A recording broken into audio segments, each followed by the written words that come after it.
Hey Artonomers, welcome to the ultimate gouache tutorial. Yes, this is finally the full-length video you've been waiting for after all those short videos. Today we'll be painting this water lily pond at my university.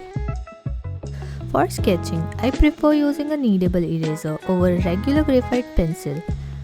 A watercolor pencil works just fine as well. While painting, keep 2 jars of water handy, one for cleaning the brushes and another one for the paints. You can also spray water on the paint occasionally to keep them from drying. Unlike other mediums, gouache needs maintenance. However, it is really easy to reactivate dried gouache even without a hand mixture. Just add a few drops of water and stir it till the lumps are no longer visible. This might take a while but surely is the least messy technique. We'll talk about other materials later in the video, so without any further ado, let's get started with the base layer. I usually use a 300 GSM watercolor paper for both gouache and watercolors.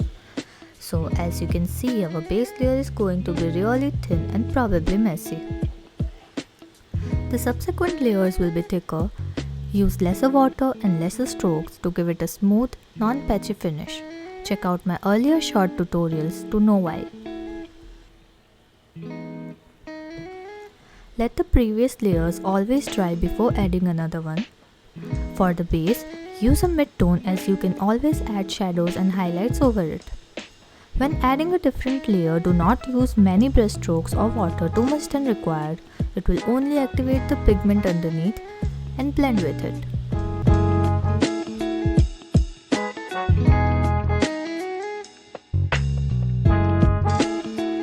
Gouache gives a matte, non-reflective finish.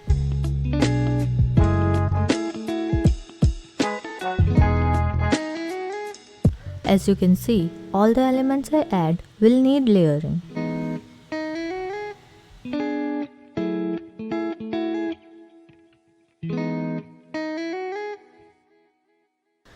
Gouache is compatible with many other mediums, so it can be used in a mixed media painting as well.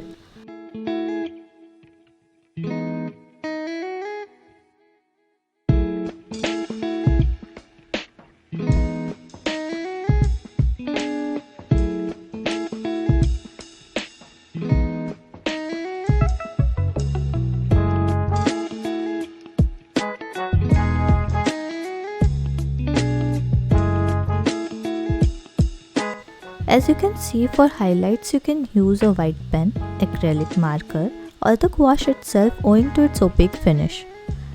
You can find all the materials used in this video at my Amazon storefront. I've linked it down in the description below. So this is how a painting of water lily pond has turned out. I've used jelly gouache for this particular piece. You can find it at my Amazon storefront as well.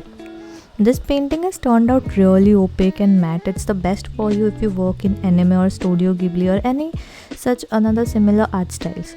So that's it. Thanks for watching. Bye bye.